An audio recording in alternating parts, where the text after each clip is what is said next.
Entonces la clase pasada empezamos a ver lo que son los sockets de flujo bloqueantes. Vimos que el lado del servidor está implementado en la clase server socket, el lado del cliente está implementado en la clase socket. Vimos que en el caso de server socket únicamente se permiten modificar dos opciones de socket. Una es el tamaño del buffer de datos para lectura y el otro es el de reutilización de dirección para cuando queremos volver a asociar la dirección IP de la tarjeta de red por donde está saliendo y entrando los datos de nuestro socket hacia la tarjeta de red y el puerto, ¿no? Entonces, lo único que alcanzamos a hacer, fue, ay, no me acuerdo cuál fue el ejemplo, porque en este no tengo nada. A ver, en este no hay nada, pero no importa, lo hacemos de rápido otra vez. Si recuerdan, para hacer un servidor, lo único que necesitábamos era era crear un bloque try catch, ¿sí se acuerdan? Sí, Sí. profe. Sí, El profe. que habíamos hecho no era el de HM1. HM1, ah, bueno, mejor, así ya no tengo que rehacerlo desde cero. Sí, profe, porque era el Hola Mundo. Ah, sí, súper, mil gracias. ¿Sí, verdad? Va. Entonces, lo único que teníamos era creado nuestro socket, aquí está nuestro servidor. En este caso, reutilizamos la dirección para que si se llegara a caer nuestro servidor, pudiéramos correrlo y asociarlo nuevamente al mismo puerto sin necesidad de esperar entre 15 y 25 segundos. Imprimimos algunos datos como el puerto local en el que está asociado nuestro socket, el tamaño del buffer de lectura y lo único que hicimos fue aceptar conexiones, ¿no? En un ciclo infinito for. En cada iteración aceptamos un cliente y mientras esté trabajando con ese cliente no se puede trabajar con ningún otro cliente del lado del servidor. Al aceptar un cliente, ese método accept nos va a devolver una instancia de tipo socket y a través de esta instancia de tipo socket es por donde nos vamos a comunicar, ya sea para leer o para escribir datos de esa conexión que acabamos de aceptar. En este caso, lo único que hicimos fue mandar imprimir la dirección IP y el puerto de la aplicación remota que se conectó con nosotros, es lo único, pero todavía no hemos ni mandado ni recibido datos. Entonces, antes de mandar o recibir datos, vamos a ver el lado del cliente. Entonces, déjenme irme aquí a la documentación y y aquí en la documentación, pues tenemos la clase socket. Me dicen si ya se ve. Sí, Sí, profe. profe, sí se ve. Sí se La ve. clase socket que se encuentra igual en el paquete java.net. Entonces, esa clase socket va a representar el lado del cliente o el lado de la conexión del cliente, si estamos hablando del lado del servidor, ¿no? Si estamos hablando del lado del cliente, pues es el cliente como tal. Entonces, una vez que yo ya tenga establecida mi conexión con el servidor o ya haya aceptado esa conexión del lado del servidor, a ese socket le voy a poder modificar estas opciones de socket que acabo de sombrear en color azul. La primera se llama sockets en buffer y me va a permitir modificar el tamaño del buffer de envío, del buffer de datos, pero para escritura, ya no para lectura, sino para escritura de datos. ¿Por qué se tiene ese buffer? Porque acuérdense, estamos trabajando en una aplicación y en el sistema operativo puedo tener hasta 131.072 aplicaciones corriendo en red al mismo tiempo, ¿no? 65.536 por TCP, 65.536 por UDP. Y todos los datos salen por el mismo lugar, por la tarjeta de red. Entonces, todos los datos que yo escriba por mi socket puede ser o puede ser que no sean enviados en ese mismo instante por la tarjeta de red. Depende qué tan ocupado esté el controlador de la tarjeta de red, porque no nada más tiene que sacar nuestros datos, tiene que sacar los datos de 131.072 aplicaciones al mismo tiempo. ¿Sí se entiende? Sí. Sí. Entonces, los datos que nosotros escribamos hacia el socket, que se tienen que ir por la tarjeta de red hacia afuera de la máquina, pues van a quedar ahí guardados temporalmente en el buffer de la aplicación y en el momento que se pueda, el controlador de la tarjeta de red los va a tomar y los va a mandar hacia afuera, ¿no? Pero no significa que vaya a ser instantáneamente, sino en el momento en el que depende de cuánta carga tenga la tarjeta de red en ese momento y depende de cuántas aplicaciones estén transmitiendo datos en ese momento. Ajá. Entonces, para que estos datos que escribimos en el socket no se pierdan, pues quedan temporalmente almacenados en ese buffer de la aplicación. Entonces, tanto tenemos el buffer de escritura como el buffer de lectura y podemos modificar su tamaño. Ya quedamos que por default ese tamaño es de 65.536 bytes. Pues para eso son esas dos variables, esas dos opciones de socket. Para modificar el tamaño del buffer de lectura, para modificar el tamaño del buffer de escritura, se tiene, y me van a decir, ¿y por qué la clase server socket no tiene la opción de socket sendBuffer? Pues no la tiene porque la única función del servidor es aceptar conexiones. Ya cuando empiezas a mandar y a recibir datos a través del socket es con una conexión ya hecha, y la conexión ya hecha lo que te devuelve es una instancia de tipo socket, no de tipo server socket. Entonces, por eso, ¿no? Entonces, tenemos otra opción de socket, que es la de socket keep alive. Esa opción de socket, si la habilitamos nosotros, por default está deshabilitada, pero si nosotros la habilitamos, nos va a decir si es que el otro lado de la conexión, o sea, si la habilitamos del lado del cliente, nos va a decir si el lado del servidor sigue respondiendo o ya se cayó, o sea, ya se pasmó la aplicación. Si lo habilitamos del lado del servidor, nos va a decir si el lado del cliente sigue vivo, sigue respondiendo o ya se pasmó también, ya se quedó ahí bloqueada, ¿no? Entonces, si nosotros llegamos a habilitar esa opción de socket, es porque estamos utilizando sockets bloqueantes, entonces pueden quedar bloqueados a la hora de realizar operaciones de entrada y salida, y no queremos eso porque nuestra aplicación se quedaría forever bloqueada, ¿no? Entonces, para evitar ese tipo de situaciones, se habilita la opción de socket keep alive, y si en algún momento la comunicación, ya sea del lado del cliente o del lado del servidor, se llega a bloquear, se llega a quedar ahí pasmada, va a dejar de responder al otro extremo de la comunicación, y en ese momento se va a cerrar en automático la conexión y va a lanzar una excepción de tipo IO exception, que la tendríamos que atrapar para darnos cuenta de que pues, algo pasó ahí y se tuvo que cerrar la conexión, y en ese momento renegociar otra vez otra reconexión. Ajá. Entonces, para eso sirve esa opción de socket. Esta ya la habíamos visto, la de socket reuse address, para poder usar el mismo puerto en mi aplicación sin necesidad de esperar entre 15 y 25 segundos en lo que se desasocian de la tabla de descriptores. Está esta otra opción de socket que se llama socket linger. No sé, no recuerdo si esa ya la habíamos visto.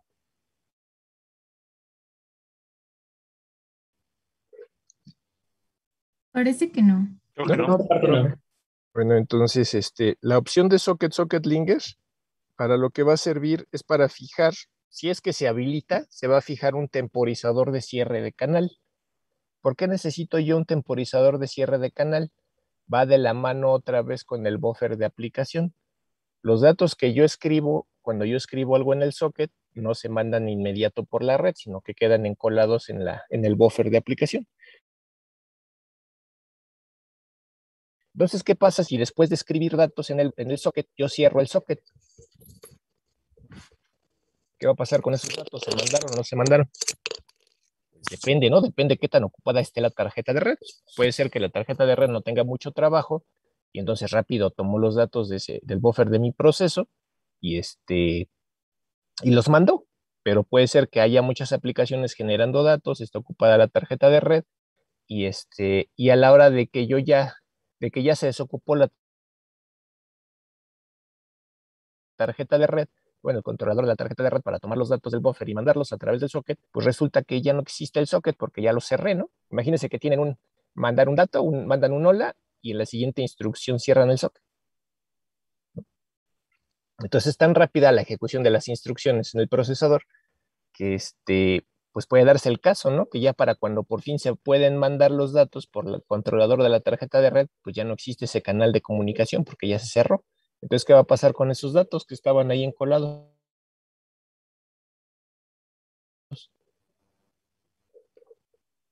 Pues nunca se van a mandar. Entonces, en lenguajes de programación como Java o como Python, que son un poquito más lentos que el lenguaje C, ¿por qué? Pues porque no están compilados así a tan bajo nivel, ¿no? Al lenguaje máquina como el lenguaje C. Entonces, no se da tan rápido ese cierre de canal. El lenguaje C sí. ¿Por qué? Porque se compila hasta bajo nivel, hasta el lenguaje máquina, y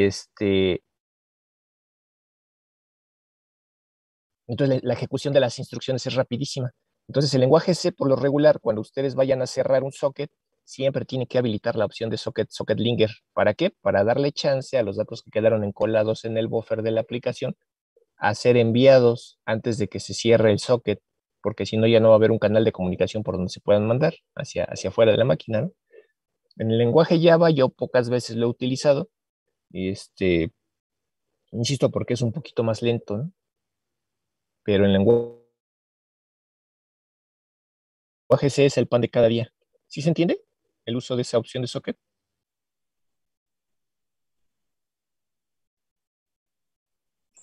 Sí, profe. Sí. Entonces para Sí. eso es. Y la última opción de socket, la de TCP no delete, me va a permitir habilitar o deshabilitar el algoritmo de Nagle. ¿Ya habíamos visto ese algoritmo de Nagle?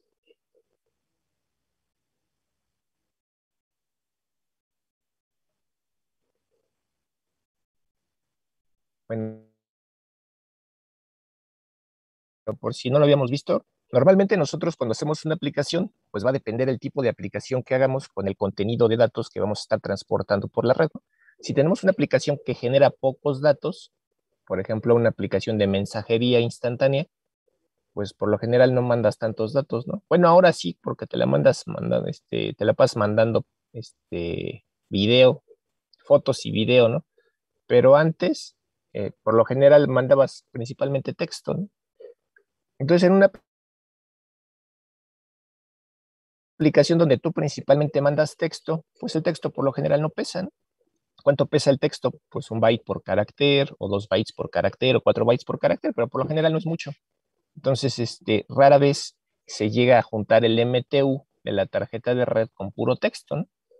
¿Qué es el MTU? ¿Qué quedamos que era? De sus clases de redes. Unidad máxima de transferencia, algo así. Ajá, máximo, bueno, la unidad máxima de transmisión es el tamaño de bus, el tamaño de bus que tiene la tarjeta de red, y entonces es el tamaño de trama más grande que puede pasar por la tarjeta de red, ¿no? Entonces, en el caso de Ethernet, ese MTU es de 1500 bytes. Entonces, cuando tú estás en una aplicación donde estás mandando puro texto, por ejemplo, difícilmente en un mensaje vas a mandar 1500 bytes de puro texto, ¿no? Tendrías que estar inspirado para agarrarte a escribir 1500 bytes de un jalón. Entonces, en ese tipo de aplicaciones nos conviene tener habilitado el algoritmo de Nagle. ¿Por qué? Lo que va a hacer el algoritmo de Nagle es todos los paquetitos que vayan saliendo de tu aplicación, los va a ir juntando, los va a ir pegando, los va a ir así como apilando uno por uno. Y hasta que se junte un paquetote del tamaño del MTU de la tarjeta de red. ¿Para qué? Para que valga la pena mandar ese paquete. ¿Y por qué digo valga la pena? Imagínate que mandas un paquete que nada más tiene un carácter o 2 caracteres. Imagínate que estamos usando codificación UTF-8, ¿no? Entonces, si mandas un carácter, son 8 bits, un byte en capa de aplicación. A ese byte de capa de aplicación le agregas n bytes de metadatos que agregue la aplicación que estás ejecutando, y es la que genera los datos, y en donde se especifica qué usuario mandó el mensaje y para quién va dirigido, y si es un mensaje individual o es un mensaje de grupo, y bla, bla, bla, bla, bla, ¿no? Y la hora y la fecha y no sé qué. Entonces, se le agregan n bytes de encabezado a ese único byte que estás mandando. Eso se pasa a la siguiente capa de TCP/IP, que es la capa de transporte. Si lo estás mandando por TCP, pues se le agregan 20 bytes de encabezado de TCP, suponiendo que no vayan opciones, ¿no? Luego eso se pasa a la siguiente capa, la capa de Internet, se le agregan 20 bytes más del paquete IP, bueno, del encabezado de IP. Eso pasa a la siguiente capa, a la capa de acceso a la red, se forma la trama. En el caso de la tecnología Ethernet se agregan 14 bytes de encabezado, ¿no? 6 bytes de MAC destino, 6 bytes de MAC origen, 2 bytes de campo tipo. Entonces, por un solo byte de datos, generaste 14 bytes de la trama, más 20 bytes de IP, más 20 bytes de TCP, más n bytes de la aplicación. Entonces, tú dime si vale la pena estar generando como 60 bytes de encabezado por un solo byte de carga útil. Pues no, porque vas a estar rellenando el canal de comunicaciones con puro encabezado más que datos útiles. ¿Sí están de acuerdo? Sí. Entonces, lo que hace el algoritmo de Nagle es, para evitar eso, se va a esperar, va a ir apilando todos los paquetitos estos que van saliendo, hasta que, bueno, y siempre y cuando esos paquetes vayan al mismo destinatario, ¿no? Y, y los va a mandar como un solo paquetote. ¿De qué tamaño? Pues del MTU de la tarjeta de red, para que valga la pena la cantidad de carga útil con respecto a la cantidad de bytes que se agregan de metadatos, ¿no? De encabezados. ¿Sí se entiende? ¿Para qué? Para aprovechar el ancho de banda que se tiene, ¿no?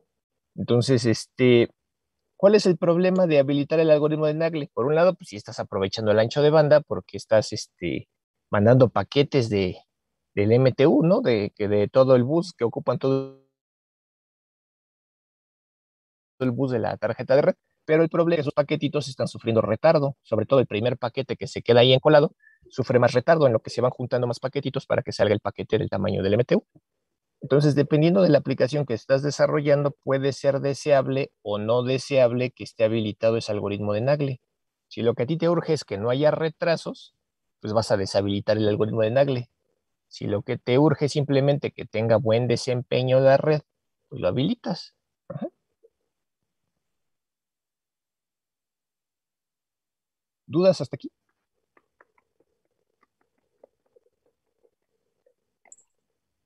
No, Bien, profe. profe. ¿Sí? Bueno, entonces ahora, ¿cómo generamos instancias de la clase socket? Pues aquí tenemos diferentes constructores, ¿no? Tenemos el primer constructor, donde simplemente generamos una instancia de la clase socket y no recibe ningún parámetro. ¿Qué significa? Que voy a tener mi socket creado. Ese socket creado no va a estar,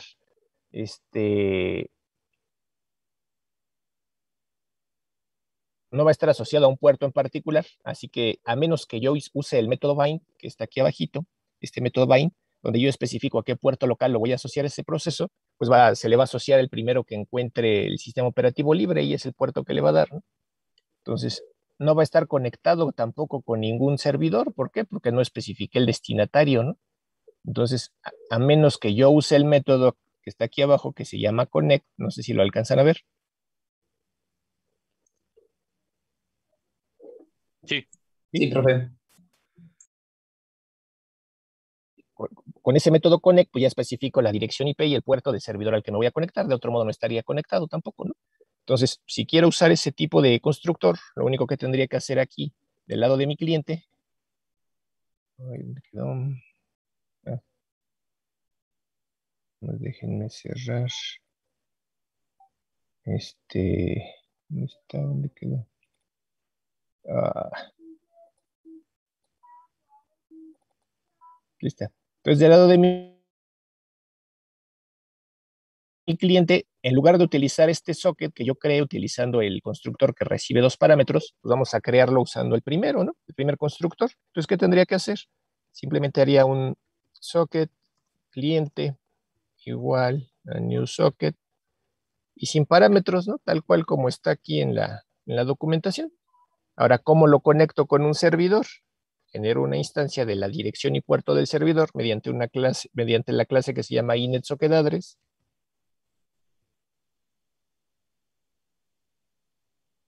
Destino es igual a new inetSocketAddress. Y aquí ya especifico la dirección y el puerto. 192, 168, 165, que es mi dirección IP que tengo, y el puerto. Y ya que tengo especificado el destinatario, pues uso el método connect.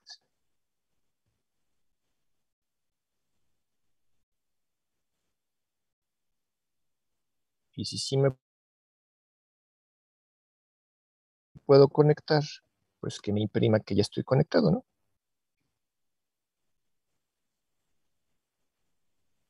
Ahí está, ¿no? Entonces lo podemos probar corriendo primero el servidor.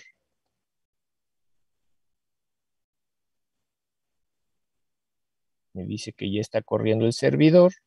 Corremos ahora el cliente.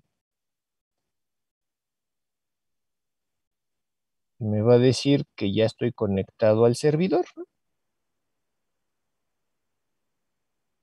¿Hasta ahí tienen dudas?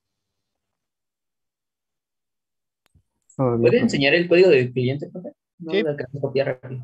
Aquí está, mira, es tu bloque try catch. De ese tiempo. Punto con él. Ok.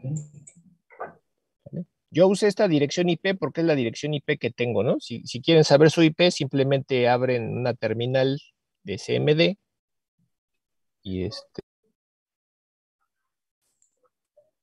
usan el comando ipconfig y ahí ven la dirección que les marca, ¿no? Aquí está.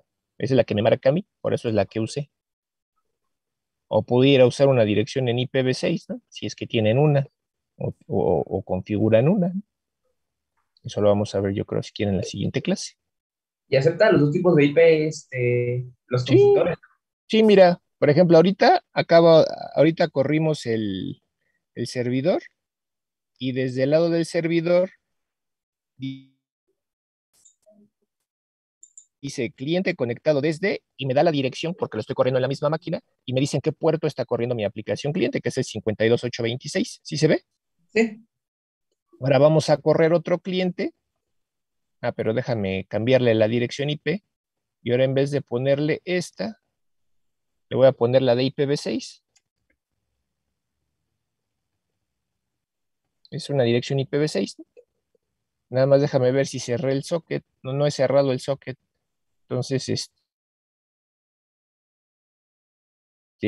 ahorita, como no está cerrado el socket, no me la va a hacer de tos, pero no me va a dejar que me conecte. Mira, sí dejó. Yo creo que sí lo cerró. Entonces, aquí está, ya me hice conectado al servidor y del lado del servidor, ahora me marca el nuevo cliente que llegó y ese cliente lo tomó con la pila de IPv6, no con la de IPv4 y por eso me da la dirección en IPv6. ¿Sí se ve? Con respecto a la anterior. Sí, profe. Sí, Y le asignó nuevamente un puerto que encontró libre, ¿no? Que en este caso fue el 52831. El otro cliente estaba en el 52826. Pues ahí está. Pues ahí está, ¿no? Hasta ahorita vamos ahí. ¿Dudas hasta aquí lo que llevamos? no. Entonces, por un lado, chéquense cómo lo bonito que es esto, que es independiente de la pila de protocolos que tengas de IPv4 o IPv6, que significa que tu servidor puede atender clientes IPv4 y puede atender clientes IPv6 sin que tú tengas que modificar una línea de código en tu servidor, ¿no?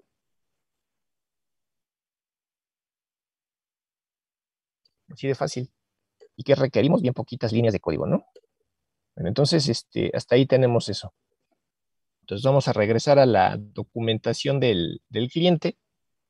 Entonces ya vimos que podemos usar este constructor, pero implicaría agregarle por aparte la dirección y puerto del servidor al que nos tenemos que conectar y usar el método connect. Entonces, como nos da flojera, pues usamos este constructor, ¿no? Que es el que teníamos en la parte de arriba, ¿no?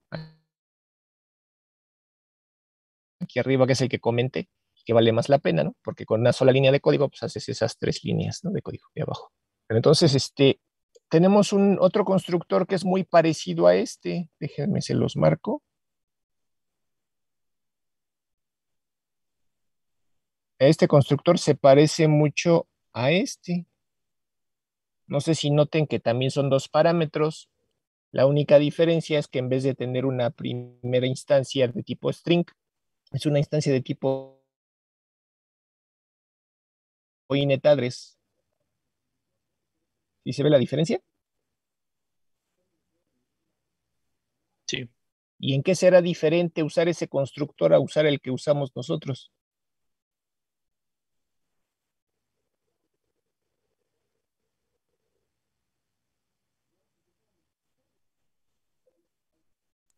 En uno especificamos un puerto y en otro una IP.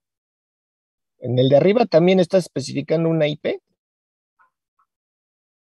Pero ahora sería La como cadena, el poder string nosotros, host, ¿no? puedes meter ahí un nombre calificado o puedes meter una IP. Y en el de abajo igual. Entonces, ¿dónde radicará la diferencia? De que ahora es un objeto como más específico para la IP. La diferencia es cómo lo va a interpretar la máquina virtual, ¿no? Si nosotros usamos el constructor de arriba, donde está mi flechita de arriba, nosotros le estamos dejando la chamba a la máquina virtual de que ella haga la consulta por la dirección IP o el nombre calificado que estamos poniendo en la variable host, se la va a ir a preguntar a un servidor de DNS para ver si es una dirección o nombre calificado válido. Ajá. Entonces, ¿a qué servidor de DNS le va a preguntar? Al que tengas configurado en tu sistema operativo. Va a hacer una consulta DNS para resolver si es una dirección o puerto válido. En caso de que no, pues te va a lanzar una excepción de tipo IO exception, que va a decir host, non-host exception, o sea, host desconocido. Y ya de ahí no va a pasar, ¿no? Si en lugar de utilizar ese constructor usamos nosotros tenemos que hacer a mano esa validación. ¿Por qué? Porque la clase inetAddress no tiene constructores. Entonces, para generar una instancia de tipo inetAddress, necesitas invocar el método estático getByName o el método estático getByAddress. Entonces, nosotros estaríamos haciendo esa consulta de DNS al servidor de nombres de dominio manualmente con esa línea de código, ¿no? Tendríamos que poner un inetAddress.getByName y entre paréntesis preguntar ya sea por la dirección IP o por el nombre calificado. Y depende si ahí nos lanza la excepción o no. Entonces, ¿por qué no lo pone así la documentación? Si nosotros queremos aventarnos a mano esa parte, esa validación con el servidor de nombres, lo podemos hacer si es que acaso nosotros quisiéramos manejar las diferentes excepciones que nos pudiera lanzar el servidor de DNS. Si no nos importa, pues se lo dejamos a que lo haga la máquina virtual y usamos este constructor de acá. ¿Sí se entiende?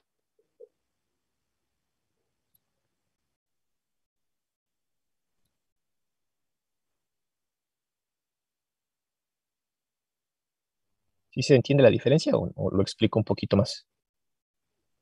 Con inlet address, o sea, le estamos diciendo que nosotros vamos a buscarlo.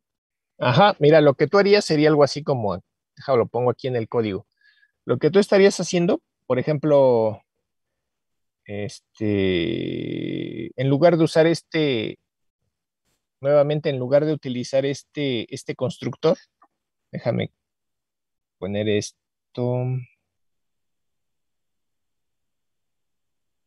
en comentarios. Entonces, en lugar de hacer eso, imagínate que nosotros hiciéramos no sé qué hice, me borré. Imagínate que en lugar de hacer eso, nosotros hiciéramos un inetAddress, dir es igual a inetAddress.getBy. Les digo que tenemos los dos métodos, el método getByAddress o el método getByName. Entonces, imagínense que utilizo de getByName y aquí le ponemos la dirección, ¿no?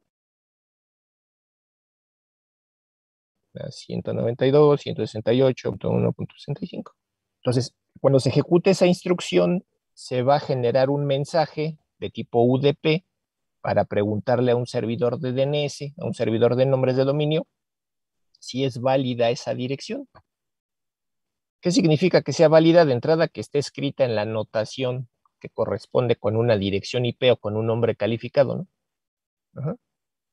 Entonces, eso es lo primero que se tiene que validar.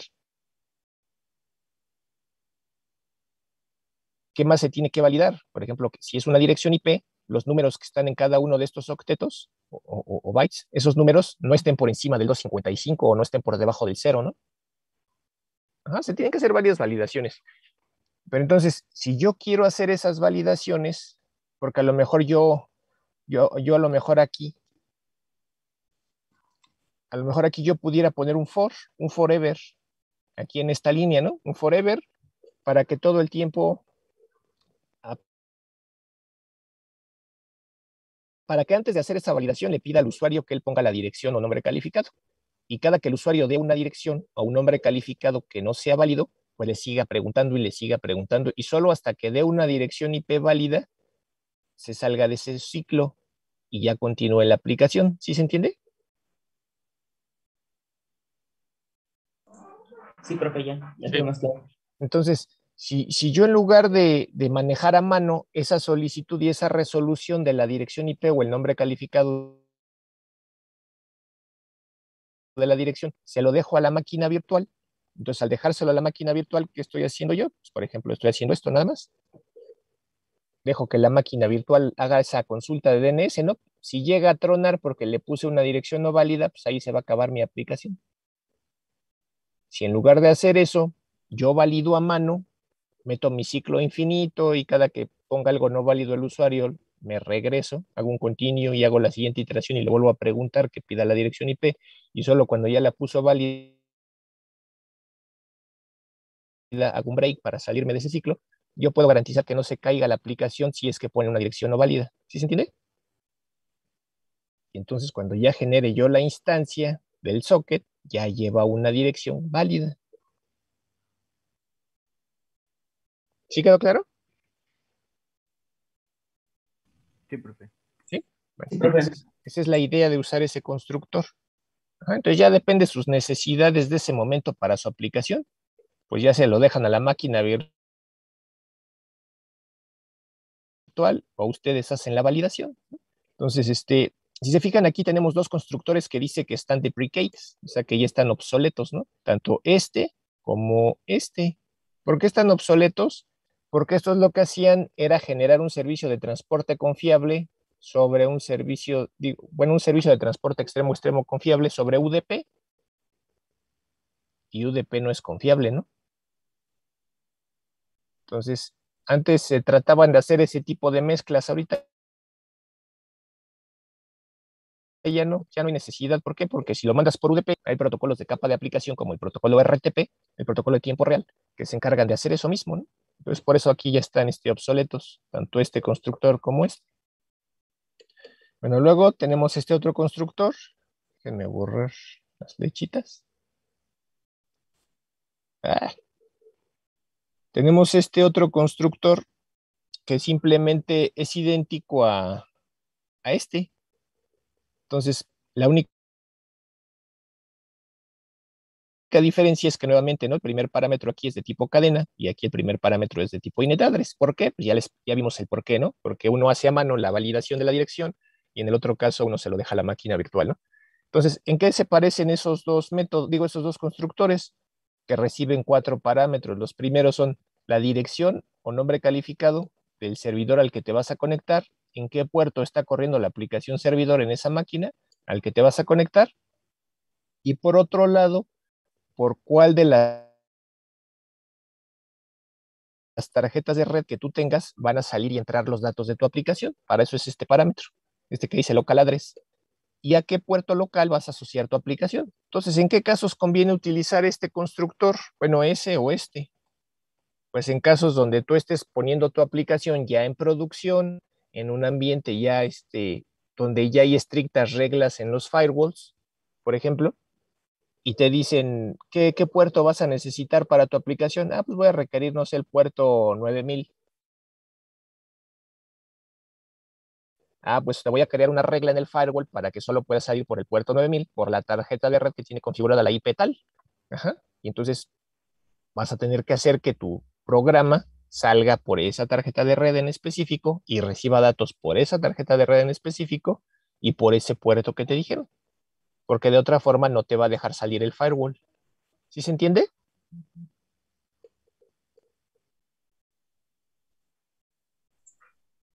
Sí, profe. ¿Sí? Entonces, si tú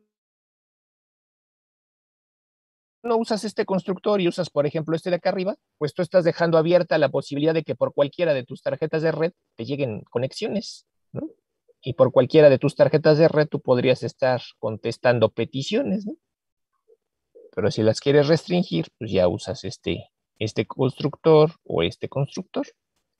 Y así te es más fácil a ti tener pues control de lo que sale y lo que entra de tu máquina, ¿no? Ujú.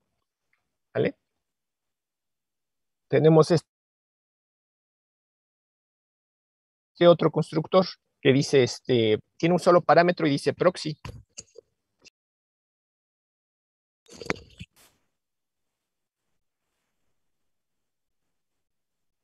¿Cuándo creen que sea necesario utilizar ese constructor?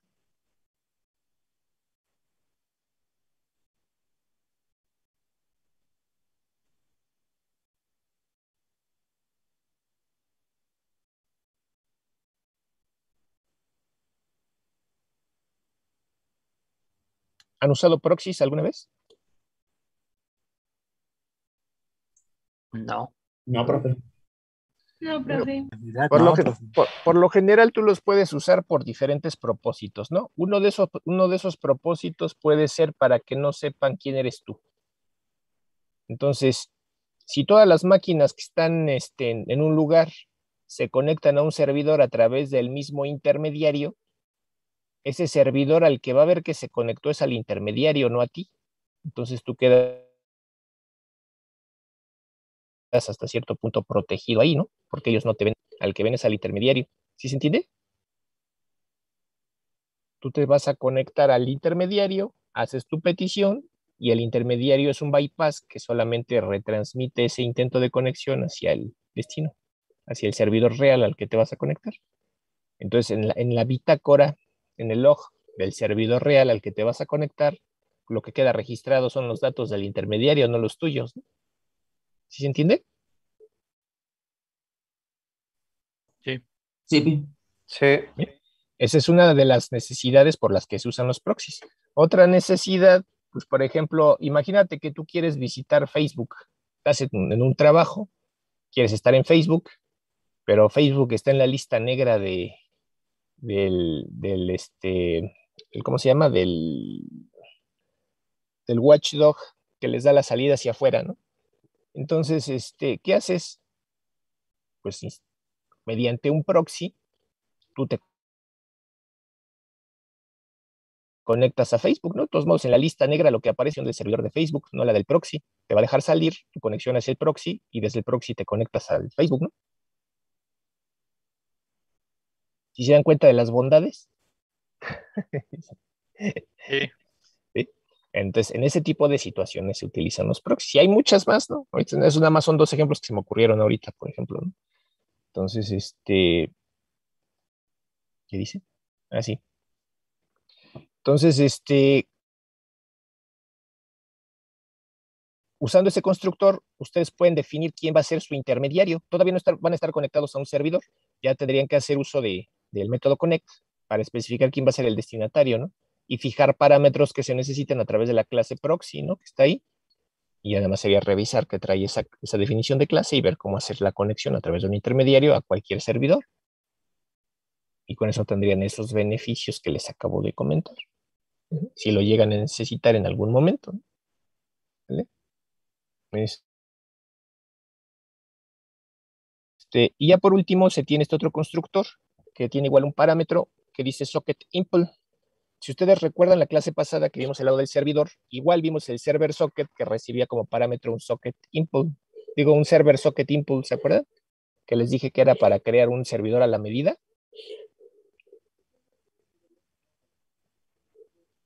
Entonces, en este caso, también es para crear un cliente a la medida.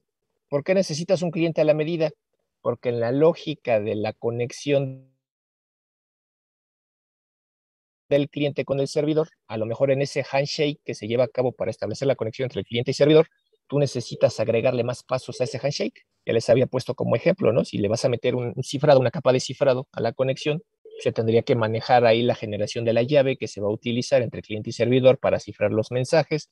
Entonces ahí se tendrían que negociar unas llaves temporales en un Diffie-Hellman, crear esas llaves, generar el número A, elevarlo a la P, módulo P y viceversa y hacer eso, agregar esos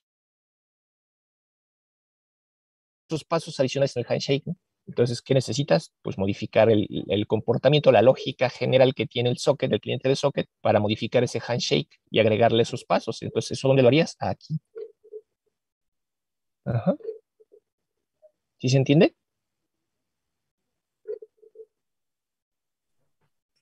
sí, profe. Bueno, Sí. entonces, para eso son esos constructores.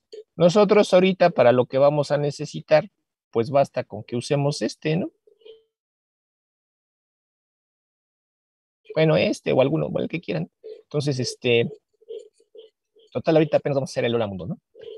Entonces, ya que tenemos nuestra instancia de nuestro socket, pues podemos modificar las opciones de socket que ya vimos arriba, ¿no? Suponiendo que ya hicimos eso, podemos usar alguno de estos métodos que nos da la definición de clase socket para interactuar con ese socket, que son un montón. Entonces, la primera, pues es para asociar nuestro socket a un puerto en particular, ¿no? Con el método bind. El segundo método, el método close, es para cerrar nuestro socket y al cerrarlo se va a liberar del puerto al que estaba asociado ese socket localmente. Eso se va a tardar entre 15 y 25 segundos, depende del sistema operativo. Si usamos el método connect, nos va a conectar con la dirección y puerto del servidor que especifiquemos aquí, que va a ser una instancia de tipo inetSocketAddress, que es la clase hija de la clase socketAddress.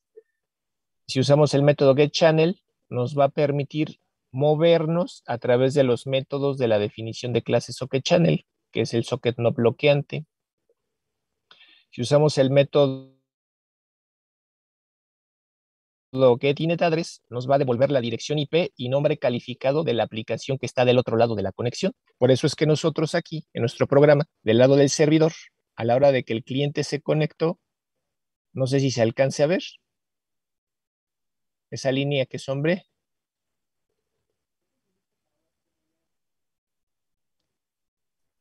Sí, profe. Y puse cliente conectado desde, y de esa conexión que acepté, invoqué el método getInetAddress para obtener la dirección IP de quien se conectó conmigo. Y ya vieron que es independiente de pilotos, tanto te dice en IPv4 como en IPv6. Lo mismo con el método getPort, te dice pues en qué puerto está corriendo la aplicación remota, ¿no? La que está conectada contigo. Tenemos los métodos más importantes en este momento que vamos a checar. Son el método getInputStream y el método getOutputStream. Si se fijan, el método getInputStream nos va a devolver una instancia de tipo InputStream. El método getOutputStream nos va a devolver una instancia de tipo OutputStream. ¿Sí se ve? Sí, profe. O sea, son esta y esta. Ahora, ¿qué es un input stream y qué es un output stream? ¿Qué son? Buffers de entrada y de salida. Ajá, son flujos que me van a permitir, el input stream me permite leer datos, el output stream me permite escribir datos. ¿Qué tipo de datos? Los dos son flujos orientados a byte. ¿Qué significa? Que me permite input stream leer bytes, output stream escribir bytes en el socket. Ajá. ¿Cuántos bytes? Un solo byte a la vez. Entonces van a decir, tanto para eso, ¿no? Puedo leer un byte a la vez o puedo escribir un byte a la vez. Eso es lo que hace un flujo de bajo nivel. Te escribe un dato a la vez nada más. ¿De dónde a dónde te lo escribe? De donde sea a donde sea. Entonces, déjenme explicarles cómo funciona eso. Yo voy a tener dos puntos en mi aplicación. Un punto A y un punto B. Y yo quiero transportar los datos desde el punto A al punto B. El punto A podría ser desde la entrada de datos estándar. ¿Cuál es la entrada de datos estándar?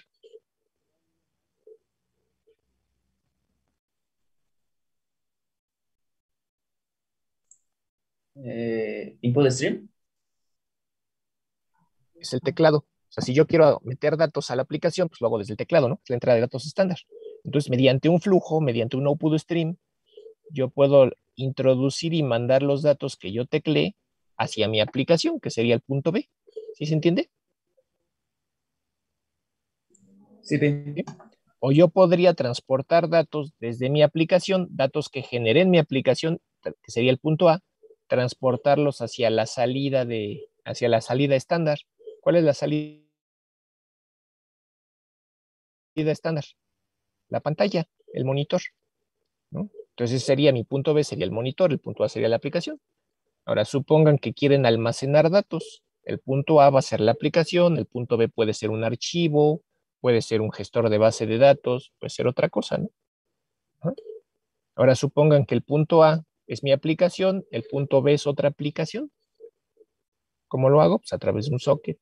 Entonces un flujo que se va a comunicar y va a escribir en el socket. Entonces por eso me refiero a que la función del flujo es transportar datos de donde sea hacia donde sea. ¿Sí se entiende eso?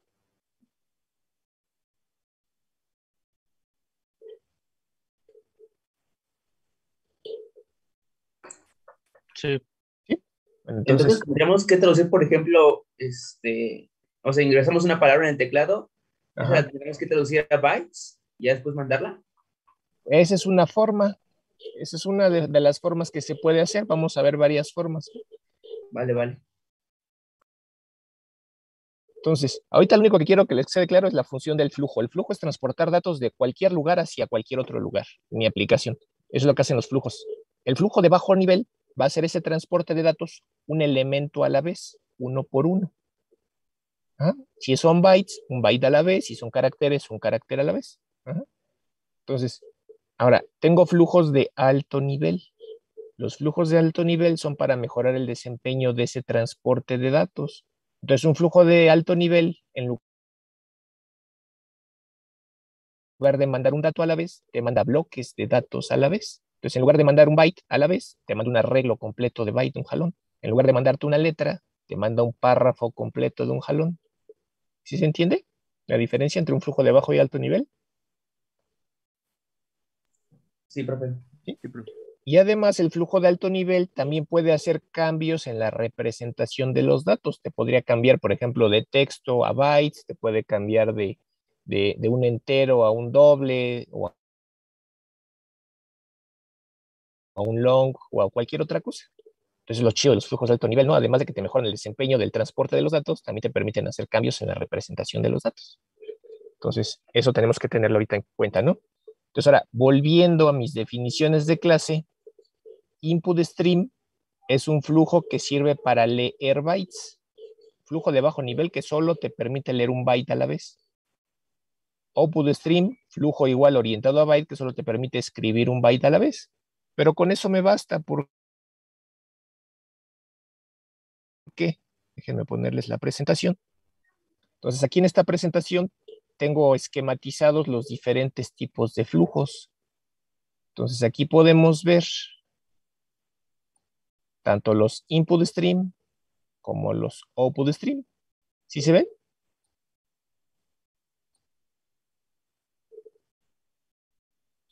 Sí, profe. ¿Sí? Entonces, el input stream, ¿qué te va a permitir hacer? Leer un byte a la vez. El output stream, escribir un byte a la vez.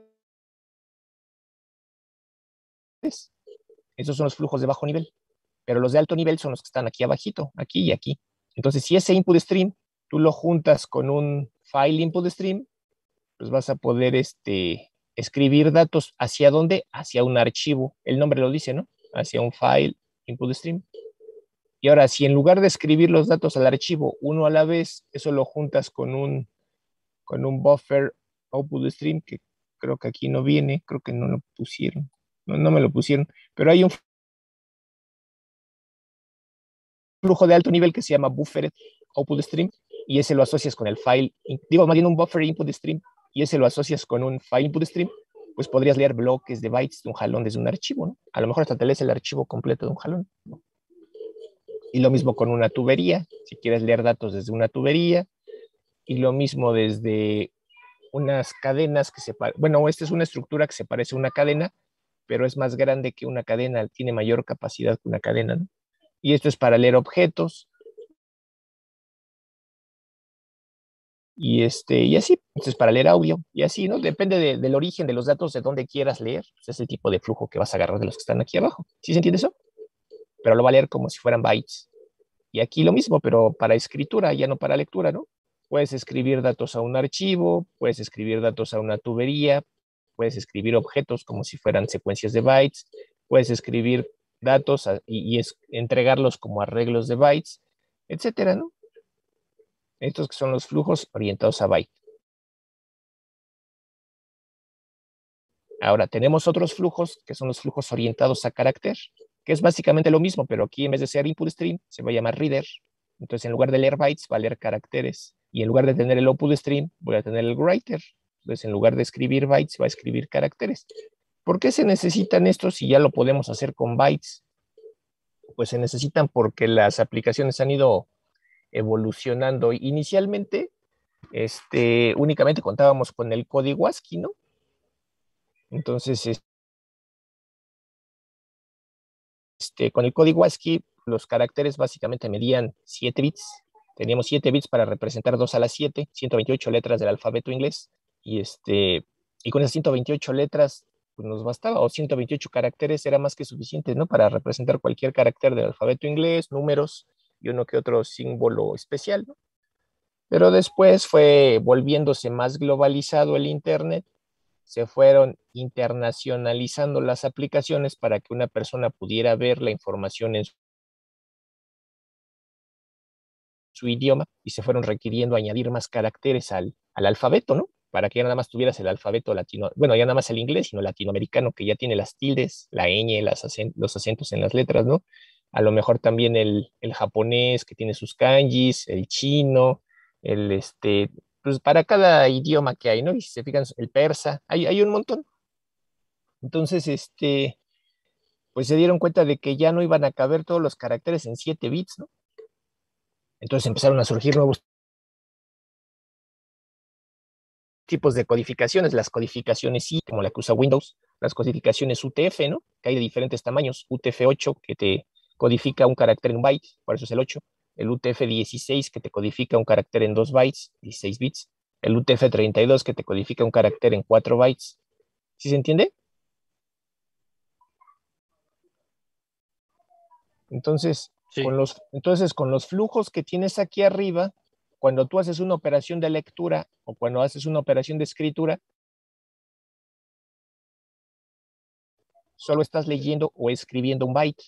Y si tú estás utilizando una codificación que no sea la UTF-8, pues si tú lees o escribes un byte, a lo mejor nada más estás leyendo o escribiendo un pedazo del carácter.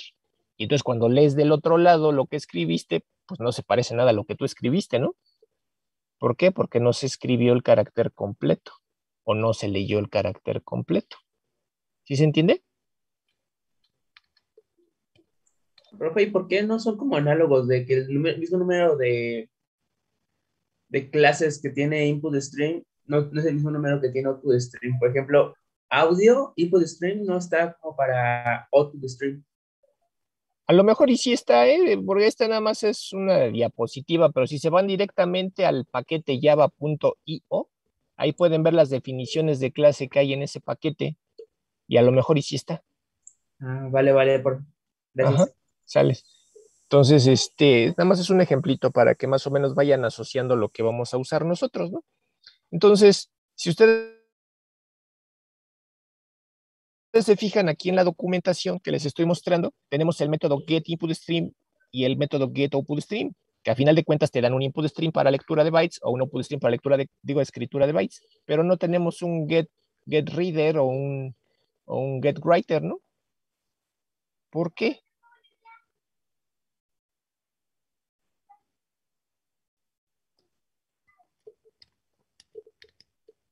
Pues porque en este caso los que desarrollaron Java dijeron, pues no hay necesidad de duplicar código, ¿no? Entonces simplemente lo que vamos a hacer es darte una clase. En el caso de Reader, te vamos a dar una clase que se llama InputStreamReader, y esa clase te va a hacer ese puenteo o te va a hacer esa conversión de bytes a caracteres para que tú puedas leer caracteres, ¿no? A final de cuentas, tú tienes el método getInputStream que te devuelve ese input stream, que son bytes. Pero si ese input stream tú lo conectas con la clase InputStreamReader, que está aquí, pues te va a convertir esos bytes a caracteres y ya lo puedes usar para leer caracteres. Y lo mismo con la clase Writer, ¿no? Te da la clase OutputStreamWriter para convertir a caracteres y tú puedas escribir caracteres en el socket, ¿no? Y en automático se van a convertir a bytes para que entren en el socket. ¿Sí se entiende? Y que no haya necesidad de duplicar código en la API, ¿no? Ahorita vamos a ver un ejemplo. Bueno, vamos a hacer un ejemplo, ¿no? ¿Hasta aquí tienen dudas? No. Todo bien, profe. Bueno, entonces vamos a irnos al código. Y ahora sí vamos a intentar mandar un mensaje, ¿no? Nuestro hola mundo, que era lo que estamos intentando hacer desde la otra vez, ¿no? Entonces nos vamos al lado del servidor. No, déjenme quitar esto. Y del lado del servidor, ahorita lo único que tenemos es pues aceptamos la conexión, imprimimos la información de quién se conectó, pero suponiendo que le fuéramos a mandar un mensaje, un hola mundo a cada cliente que se conecte con nosotros, pues vamos a tener nuestro mensaje, ¿no? String mensaje es igual a un saludo desde el servidor. Ese va a ser el mensaje que vamos a mandar. ¿Cómo lo quieren mandar primero? ¿Como bytes o como caracteres? Como bytes. Como Y byte. primero como bytes. Como bytes. Bueno, vamos a mandarlo como bytes. Entonces, para mandarlo como bytes necesitamos usar un flujo orientado a byte, que es uno de los que ya les había mencionado. Buffer, output stream. Buffer output stream es igual a new buffer output stream. Y esto va conectado con cl.get. Era texto, ¿no? Mi cadena la convierto en un arreglo de bytes. Entonces quiero mandar ese arreglo de bytes. Si lo mandara directamente con esto que tengo aquí, yo tendría que ciclar en un for desde 0 hasta b.length y mandar cada entrada del arreglo por separado, byte por byte, ¿no? Pero estaría de flojera, sería meter más líneas de código. Entonces, en su lugar, conecto mi flujo, mi output stream, que me devuelve el método getOutputStream, lo convierto a un buffer output stream, que me va a permitir mandar de un jalón el arreglo, ¿no? Entonces, nada más pongo un bos.write, .write, y mando B. Y ya, si no tengo nada más que hacer, pues cierro mi flujo y cierro mi socket, ¿no?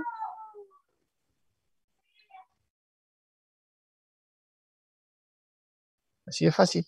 Del lado del cliente, pues me tengo que preparar para leer lo que voy a recibir, ¿no? Dice que estoy conectado al servidor, me voy a preparar para fijar un flujo de lectura hacia el socket, que en este caso sería el buffer input stream. Buffer input stream es igual a new buffer input stream. Leer lo que voy a recibir. Ahora, ¿cómo lo voy a leer? Primero tengo que preparar una estructura que me permita. Pues realmente no importa de qué tamaño lo cree. ¿Por qué? Porque con TCP tengo un buffer de datos, ¿no? Entonces, si no lo alcanzo a leer todo en la primera leída, pues puedo ciclar a leer hasta que lea un -1, ¿no? En un while, mientras lo que lea sea diferente de -1, pues vas a seguir leyendo todo lo que esté almacenado en el buffer de la aplicación. ¿Sí se entiende?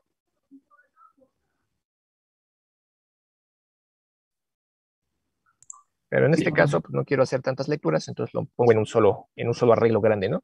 Entonces, de un jalón voy a intentar leer hasta 65.535 bytes, si es que hubiera llegado algo de ese tamaño, ¿no? Y en este caso, ya vimos que solamente el servidor solamente me está mandando esto. ¿Cuántos caracteres o cuántos bytes son de esto? 1, 2, 3, 4, 5, 6, 7, 8, 9, 10, 11, 12, 13, 14, 15, 16, 17, 18, 19, 20, 21, 22, 23, 24, 25, 26, 27, 28, 29, 30. Bueno, 30 caracteres, ya depende de qué codificación se esté utilizando. Suponiendo que se estuviera utilizando la codificación UTF-8, sería un byte por carácter y entonces serían 30 bytes. ¿Sí se entiende? Okay. Entonces, yo aquí me estoy preparando para leer de golpe hasta 65.535 bytes, porque es lo que mide este arreglo. Y le estoy diciendo, lee de un jalón todo el arreglo, ¿no? Tira una cadena, generando una instancia de la clase string. A partir de lo que recibí, pues el arreglo de bytes. Y le digo, partiendo de la posición 0 de ese arreglo, únicamente toman los primeros n bytes. ¿Por qué? Porque si no le digo cuántos tomar, va a tomar los 65.535 que mide el arreglo y me estaría entregando una cadena de 65.535 bytes, que tendría los 30 mensajes de datos más basura. ¿Sí se entiende? Sí, profe. ¿Sí? Bueno, entonces, mensaje recibido desde el servidor.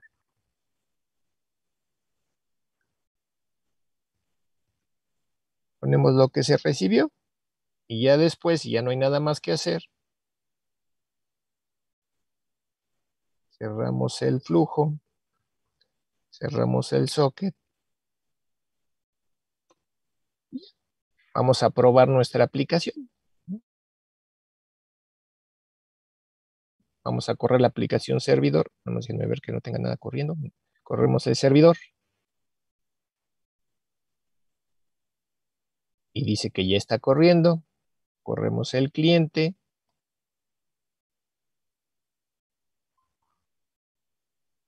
Y me dice conectado al servidor.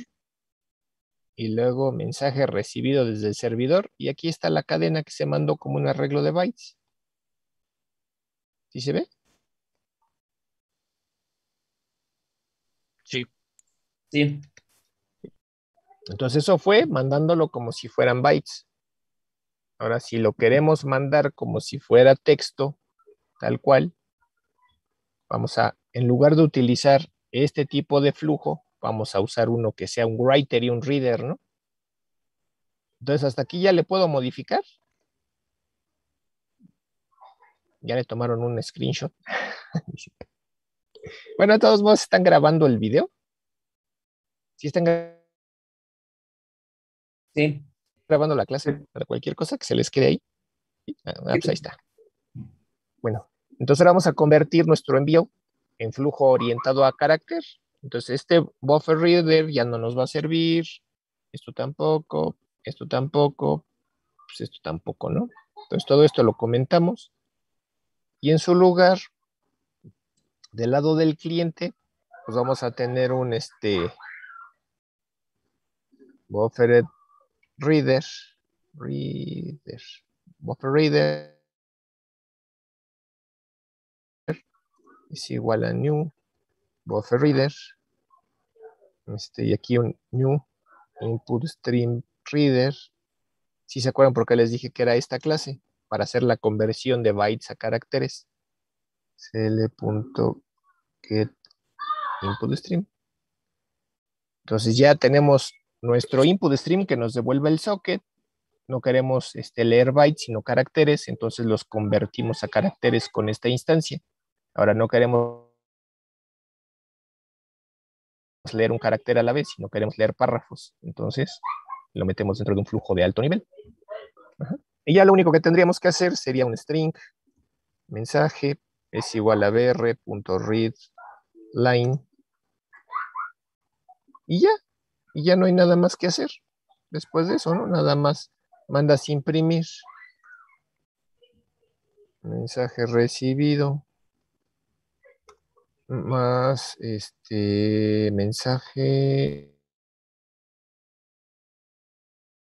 mensaje. Y ya después nada más cierras tu flujo, ¿no? El bufferreader.close. Ya. Eso sería del lado del cliente. Del lado del servidor, que es el que va a mandar los mensajes. ¿Hasta aquí hay dudas? ¿No? A ver, espérenme. No, tantito. profe. No, profe.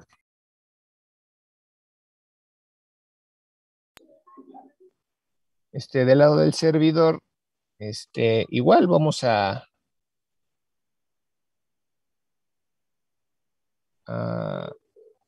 todo esto lo vamos a comentar, que no lo vamos a usar, y en su lugar, ay, no sé qué hice, y en su lugar vamos a crear un print writer, pw es igual a new print writer, que es el flujo de alto nivel orientado a carácter. Necesitamos el conversor, new output stream writer, y estamos conectarlo con el socket, cl.getOutputStream. Ahí está. Entonces, para escribir nuestro mensaje, lo único que tendríamos que hacer es pw.println y el mensaje que es msj, ¿no? Y ya, así de fácil.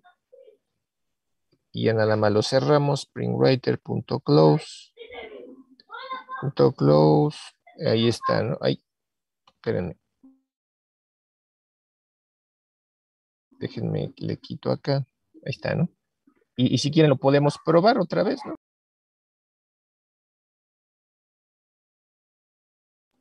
Bueno, entonces corremos nuestro servidor. Nada más déjenme matar el que está corriendo para que no la haga de tos. Y le damos otra vez correr el servidor. Me dice otra vez que el servidor ya está corriendo. Vamos a correr el cliente. Podemos correr.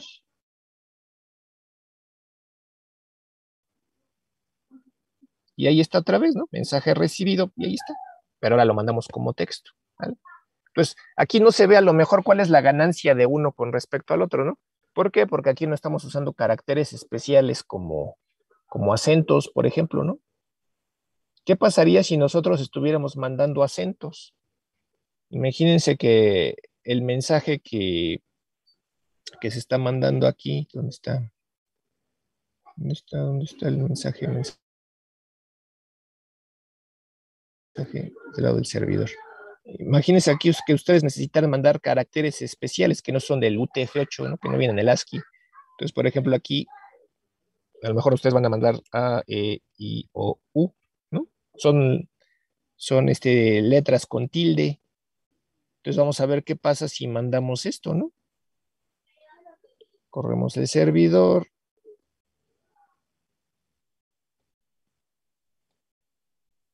Va a correr nuestro servidor.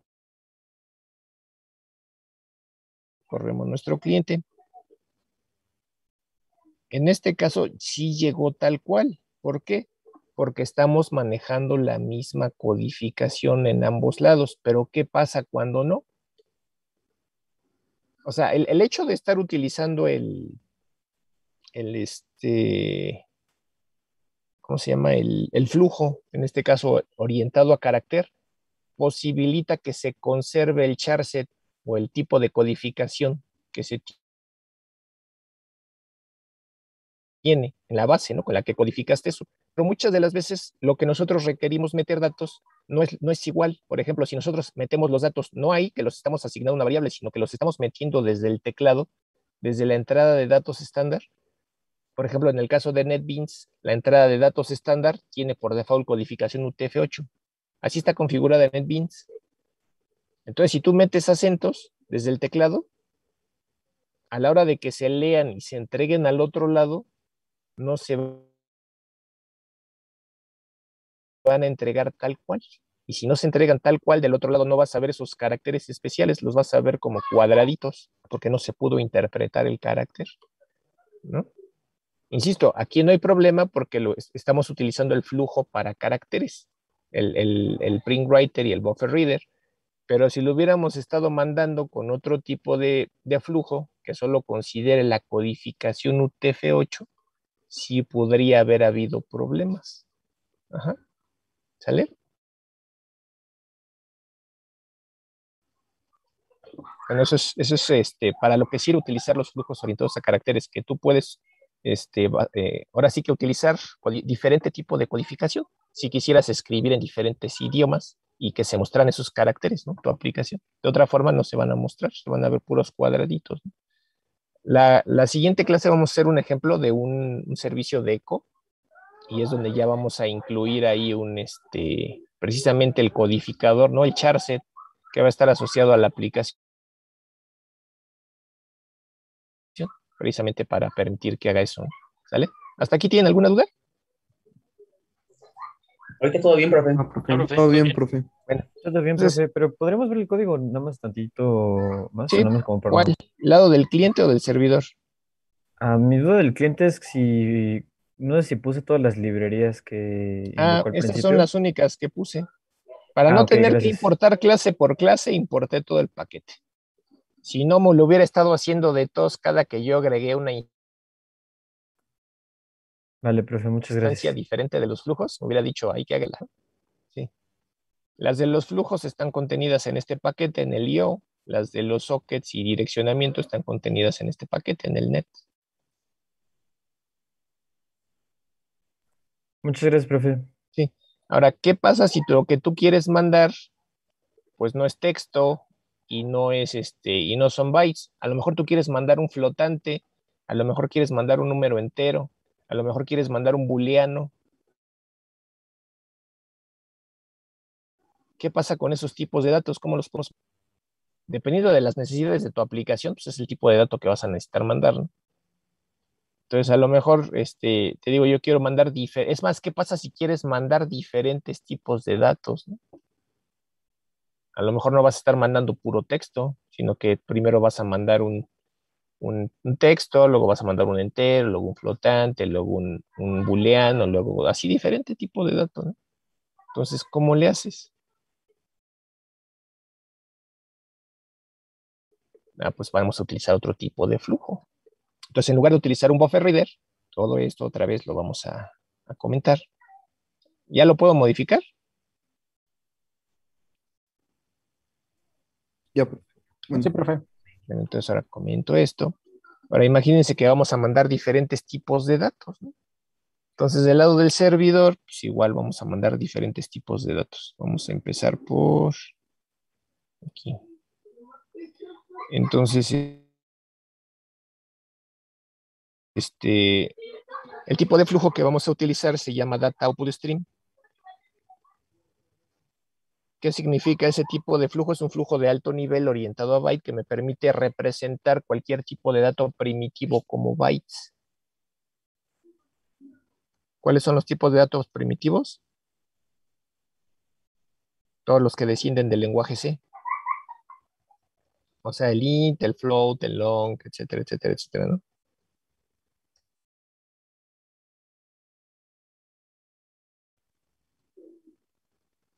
Ah, ahí está. Entonces, lo único que tengo que hacer es asociar un data output stream, asociarlo al socket. ¿Por qué lo asocio directo? Pues porque son bytes y del otro lado siguen siendo bytes.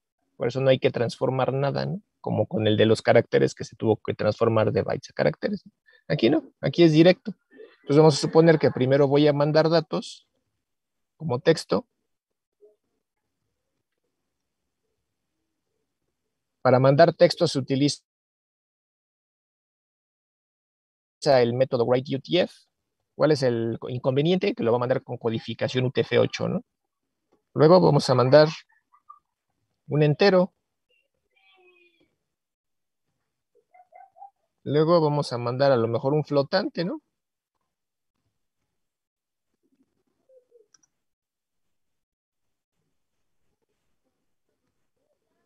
Ahí está. Y si ya no hay nada más que hacer, ahí está, ¿no? ¿Sí? Entonces, la clase DataOutputStream me proporciona los métodos para poder mandar diferentes tipos de datos primitivos. En el caso de Java, los datos primitivos son los que descienden de C y almacenan valores, no referencias. Los que almacenan referencias son objetos. Ajá. Entonces, ¿dudas hasta aquí?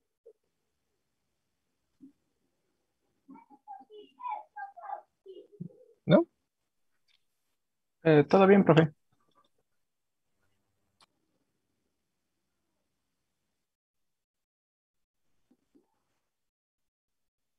¿No hay dudas? No, profe. En este caso, al enviar varias veces, tenemos que recibir varias veces. Exacto, en el mismo orden en el que mandas, en ese orden vas a recibir. Entonces, en este caso, vamos a crear un data input stream es igual a new data input stream asociado a mi socket. Y en el mismo orden en el que mandaste data input stream, en el mismo orden en el que transmitiste vas a recibir dato 1 es igual a data input stream punto read utf punto y coma, luego era un entero, dato 2 es igual a this.read int punto y coma, float dato 3 es igual a this.read float punto y coma, ¿no? Ya después mandamos imprimir. Mensaje recibido desde el servidor. Ahí, desde servidor. Entonces mandamos imprimir dato 1, 2 puntos, más dato 1.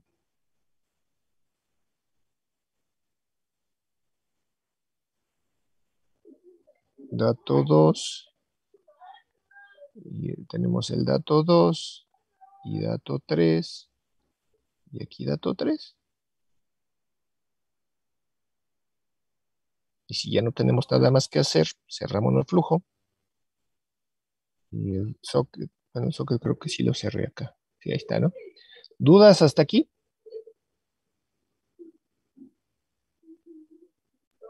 No, profe. Entonces vamos a correr nuestra aplicación servidor otra vez, con las modificaciones que ya le hicimos. Entonces, ahora nos debe de mandar 3 datos, ¿no? Dice que ya está esperando clientes.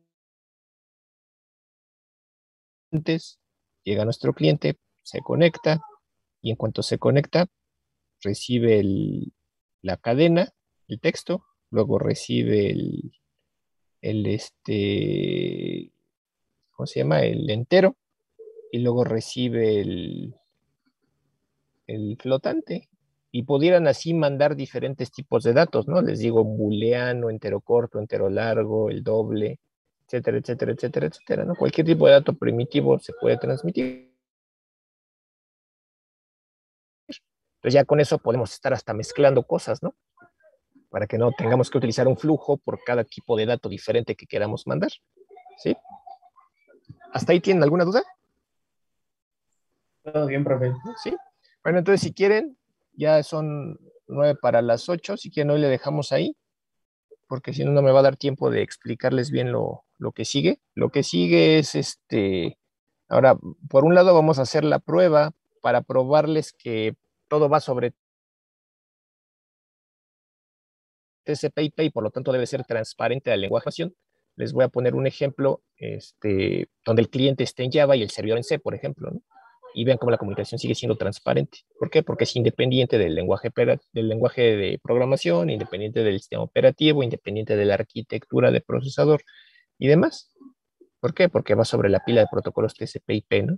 Y está implementada en todos los sistemas operativos. Bueno, a que ellos sepan, a lo mejor en alguno nuevo, muy nuevecito, pues a lo mejor todavía no está completa, ¿no? ¿Sale? Bueno, entonces, por el día de hoy sería todo. Nos vemos la siguiente clase. Cuídense mucho, bonita noche y los veo la siguiente clase por acá. ¿Sale?